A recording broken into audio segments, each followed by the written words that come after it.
seconds. All right.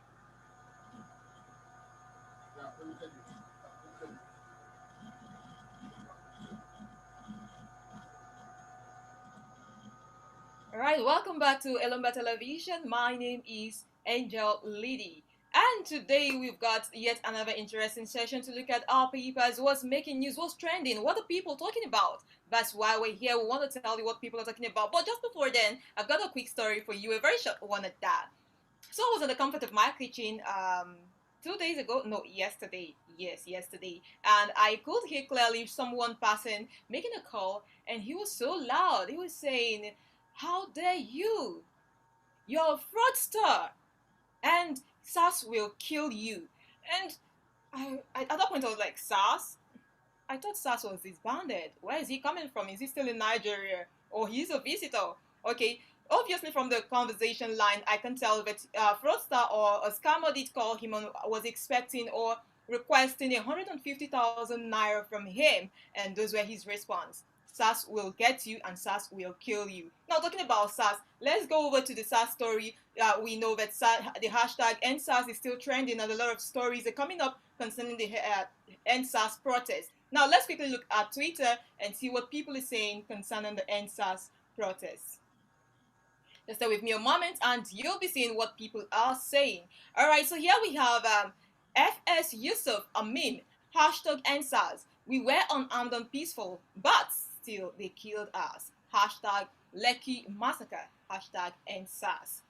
Okay, we still go on. We see another story here. This one says, it's from Victor Babatunde, and this one says, today makes it 1 month since CBN freeze my account for participating in a peaceful hashtag EndSARS protest. Surviving gets harder as days go by.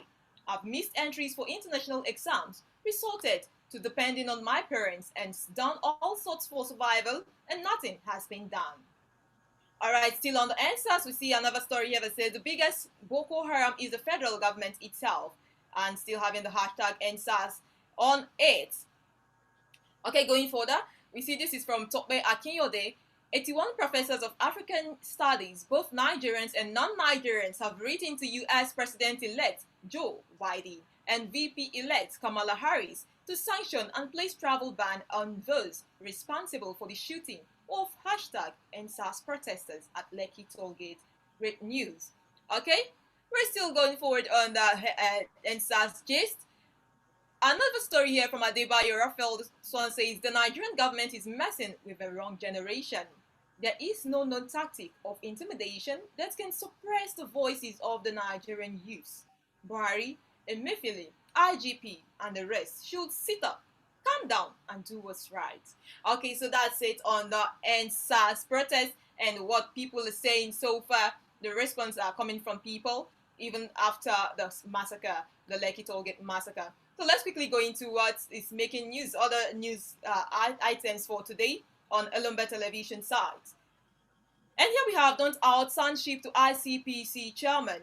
Owasanoye, he is corrupt. Whistleblower tells CJN. COVID-19 vaccine shows nearly 95% protection. Moderna. And we have kidnappers release former Super Eagles star Obodo in Delta. And Peruvian President Manuel resigns after 5 days in office. You might also want to know why he resigned. We'll take a look at the story in the course of our report. We have this one breaking. EFCC invites ex-FIRS chairman Fowler over fresh 9.2 billion naira found in his personal account. You might want to get that straight. Breaking, EFCC invites ex-FIRS chairman Fowler over fresh 9.2 billion naira found in his personal account. We'll look at the details of the story in the course of Jace for today. Now, let's also see what's on our special report. On our special report, we have defendants misled police detain siblings detective.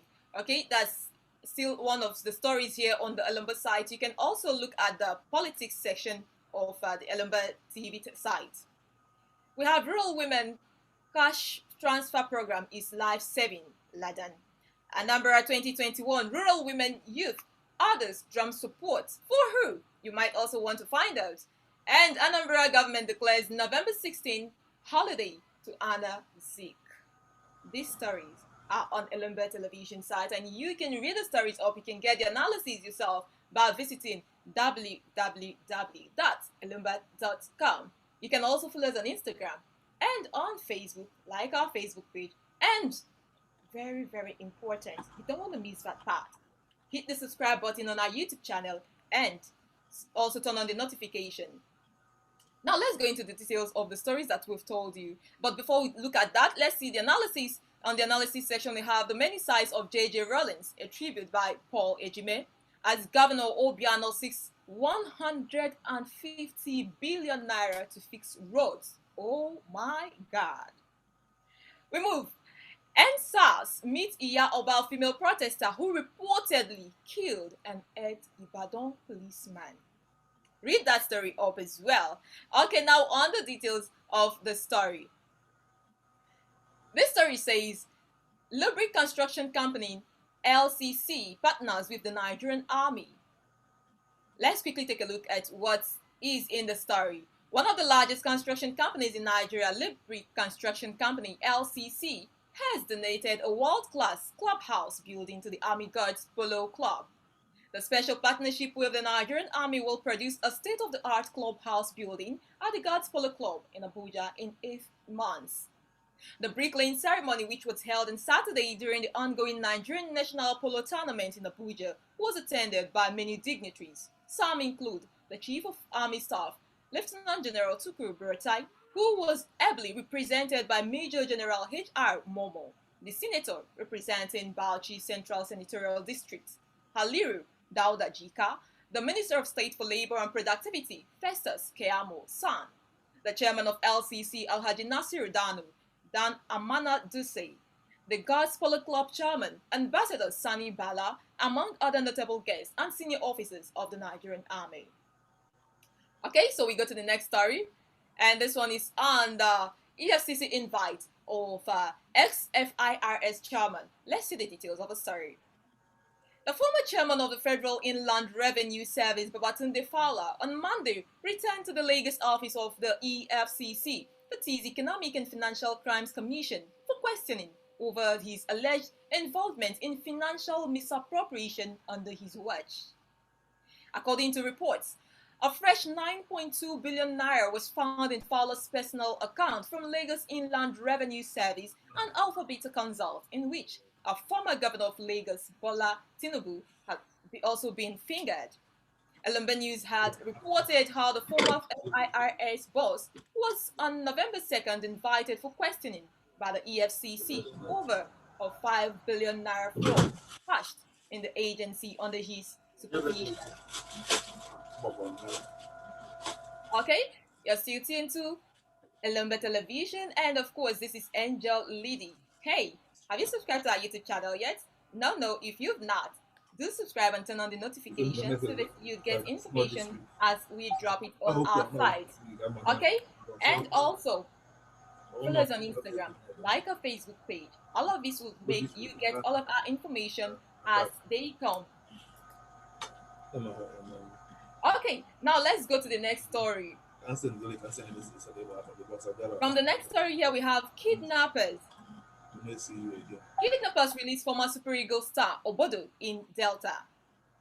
Former Super Eagles player Christian Obodo, who was abducted on Sunday evening in Delta, has regained his freedom.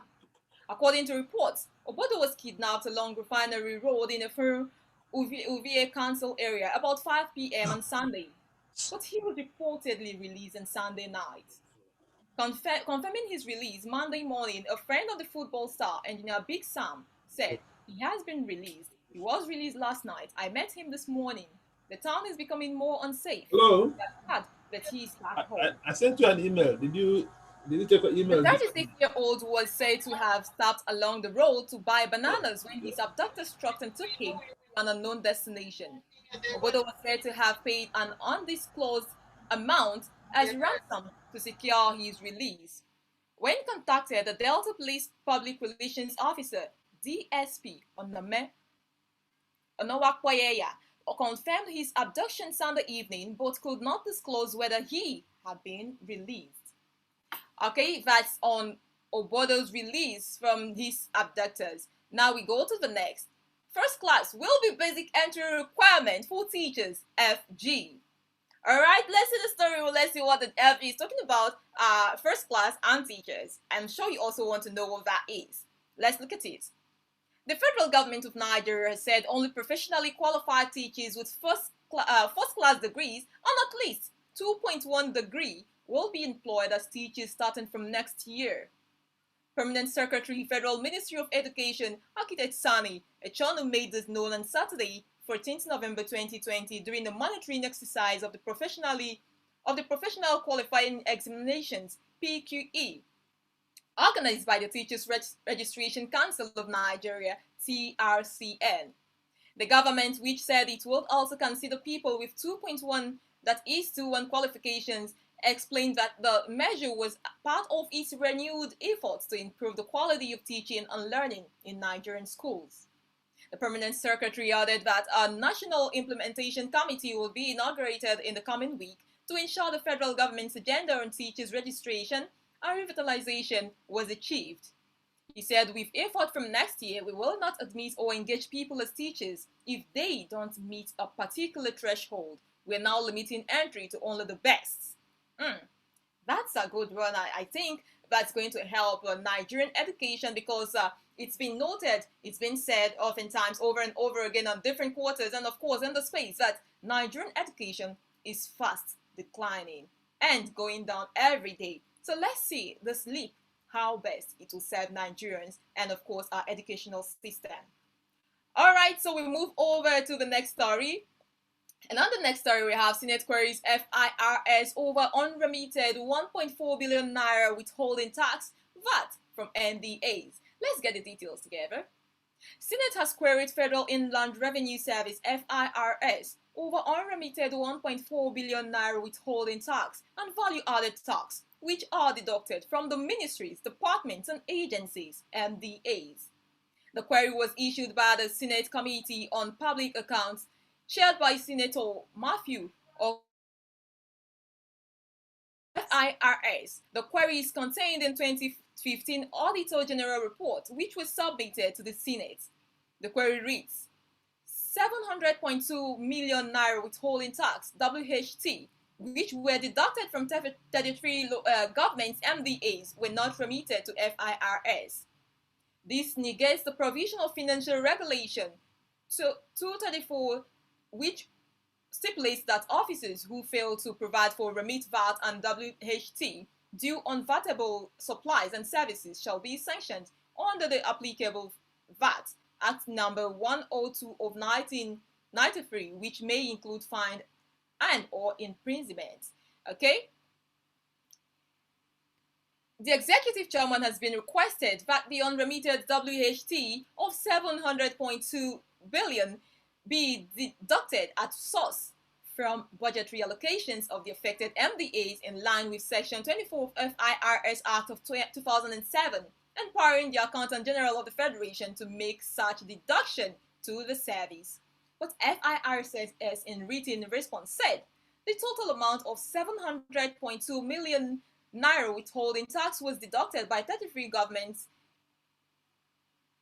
DAs, but had not been remitted to the FIRS. Efforts are still made by the Service and the Debt Management Office (DMO) to advise the Accountant General of the Federation to deduct at the source from budgetary allocations of the affected MDAs in line with the provision of Section 24 of FIRS Act of 2007. Also, the second query reads, 708.5 million naira of value-added tax were deducted from 31 government MDAs, but were not remitted to SARS. The FIRS, in its written response, says efforts are still made by Service and Debt Management Office (DMO) to deduct source from budgetary allocations of the affected MDAs in line with provisions of Section 24 of FIRS Act of 2007. Okay, so that's it on the FIRS unremitted tax. let's move over to yellow fever outbreak spread in 3 local governments in Enugu State. There was palpable tension in Enugu State on Monday due to the report of a suspected yellow fever outbreak in 3 more local government areas of the state. Enugu State had been battling to contain the outbreak of the disease in 2 communities of Ete Ono and Umoku in Igweze North local government area of the state, which reportedly claimed 52 lives between late October, when the outbreak was first reported, and November 2020. The state government has also confirmed it had received reports of strange deaths within communities in Nsukka, Isuzo, and Igbo Etiti LGAs. A statement by the Commissioner of Health, Professor Ikechukwu Obi, released on Sunday night, disclosed that the ministry's Rapid Response Team, LGA Rapid Response Team, in collaboration with international and national partners, had visited the communities to investigate the report and had taken samples for testing. The statement partly read, following the confirmed cases of yellow fever in Igweze North local government area of Enugu State, and the concerted efforts to control the situation in the LGA by the state government, stakeholders and partners, federal and international reports have also been received of strange deaths within communities in Nsukka, Isuzo, and Igwetiti local government areas. The Enugu State Ministry of Health Rapid Response Team, LGA Rapid Response Team, international and national partners have also visited those local government areas to investigate the reports and take samples for testing, just as was done for the reports at Igweze North. The new set of samples from those local government areas have been sent to the National Reference Laboratory at the Federal Capital Territory in Abuja for a thorough and complete examination to determine conclusively the reasons for this new set of reports, and the results are expected back early next week. Okay, so that's it on that Enugu State report on the outbreak of yellow fever rather. Now we go over to another story. This one is winning Anambra Governor poll key to Igbo 2023 presidency, PDP. Let's see what's in the story.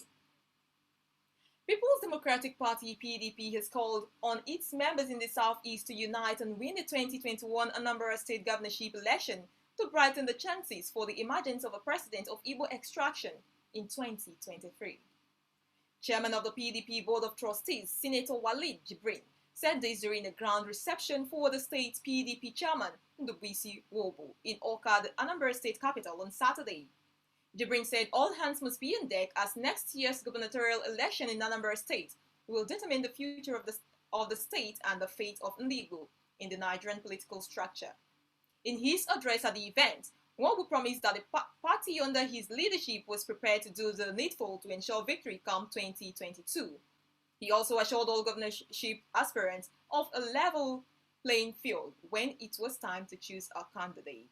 All right, so that's it on our reports for today. These are the stories that we gathered for you for your listening pleasure. And of course, you can visit our site www.elomba.com for more stories. Of course, there are more stories on politics, there are analyses, special reports that you'd want to read from. We also have an Igbo section. So if you are interested in that, come on, go ahead and visit our page for all that you'd want to see. And also subscribe to this YouTube channel so that you'll be the first to get all of our posts, all of our videos, notifications, and everything that we do. Also like our Facebook page and follow us on Instagram. And once again, I would like to say thank you so much for staying with us. My name is Angel Lady. Until I come your way again, stay safe.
So we're still here, and just while you're thinking, oh, what's going on? Well, let's quickly tell you a story that we saw, and we also think this might interest you. Then, so we'll give you the details of the story. And the story is about a Peruvian president that did resign following the death of two protesters in his country. And a lot of people will be thinking, what happens? Why is that happening? And in Nigeria, is that possible? Well, let's quickly share the screen from Twitter. What's happening? What's people are saying about that reaction, or the reaction from that story. This is from Reno Omakari. This is from Reno Omakari, and he says Peru's president has resigned over the death of two protesters. Meanwhile, General at M. Buhari has not even acknowledged the killing of people, of multiple peaceful unarmed #EndSARS protesters by troops of the at HQ Nigerian Army during #Lekki massacre. Nigerians are too docile, he emphasizes. Okay, let's quickly look at that story on the Peruvian governor, the Peruvian president rather, who did resign following the death of his people, of his citizens, in the course of a protest. The question is, will this have happened in Nigeria? People are asking, people want to know, is it possible for a story like this to break in Nigeria? Well, we wouldn't know. We'll expect that something will be done when such things happen. And of course, we've been seeing presidents, series of presidents, and I wouldn't know. Have you heard of any who did resign at any point following any occurrence in the country? Well, we'll give you the detail of the story as it loads. Just hang on a moment there for this story to come up. And do not forget, hit the subscribe button. Yes, you should hit the subscribe button, and of course turn on the notification so that you get notified when we come on here. And also follow us on Instagram, like our Facebook page. And this way you'll be getting our stories firsthand, because you're so important. You should be the first to know about stories like this as they drop. Alright, so one moment and we'll be on that page that tells us why the Peruvian president did sign out, why he resigned. I'm sure you want to know as well. Well, stay right here. Just a moment and it will be up.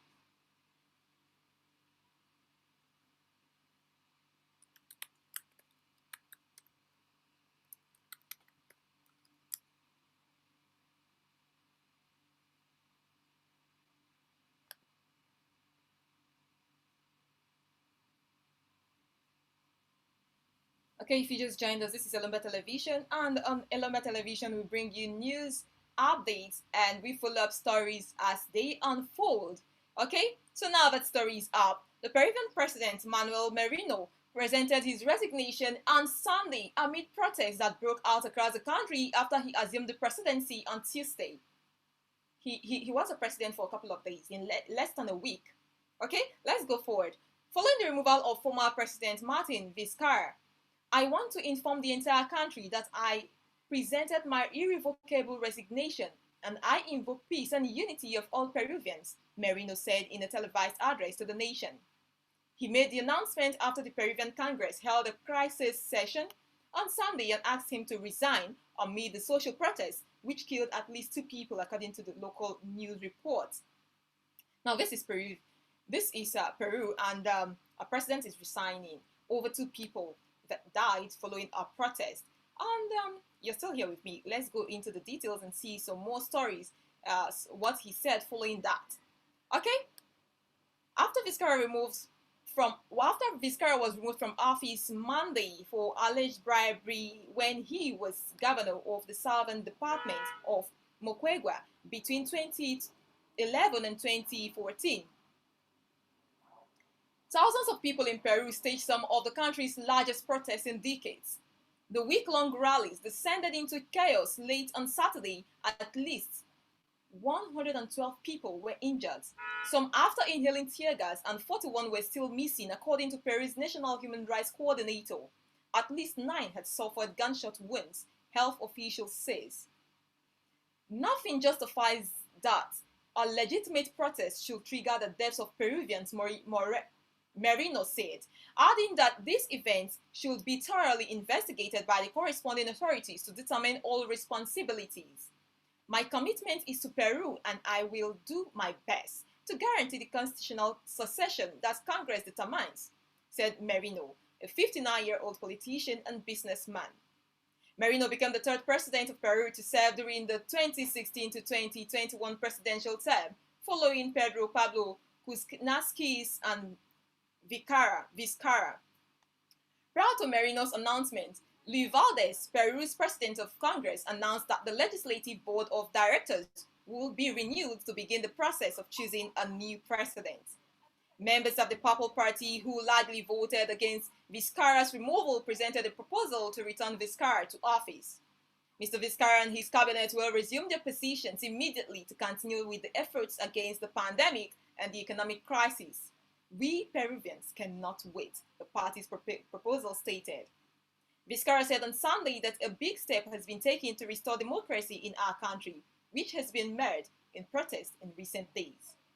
The resignation of Mr. Merino is a step, but it does not solve the problem because the call that all of Peru has made is not for Mr. Merino to step aside, but to recover democracy in our country, Vizcarra told the press. Peru's recent political shake-up came as the South American nation was battling one of the world's most lethal coronavirus outbreaks and was expected to be its worst economic contraction in the country. The International Monetary Fund has projected a 14% decline in Peru's gross domestic product (GDP) this year. Okay, so that's the story and the reason why Peruvian president did resign. There was a protest and two died, and he felt he's not doing well, it's not for him, so he resigned. And in Nigeria, liken it to Nigeria. Well, I leave you with that. If you've got a comment, drop it in the comment section. If you've got a contribution, if you've got something to say, hit the comment section of this broadcast. And do well to subscribe to this YouTube channel and do turn off the notification button. And also follow us on Instagram and like our Facebook page. Until I safe. Bye now.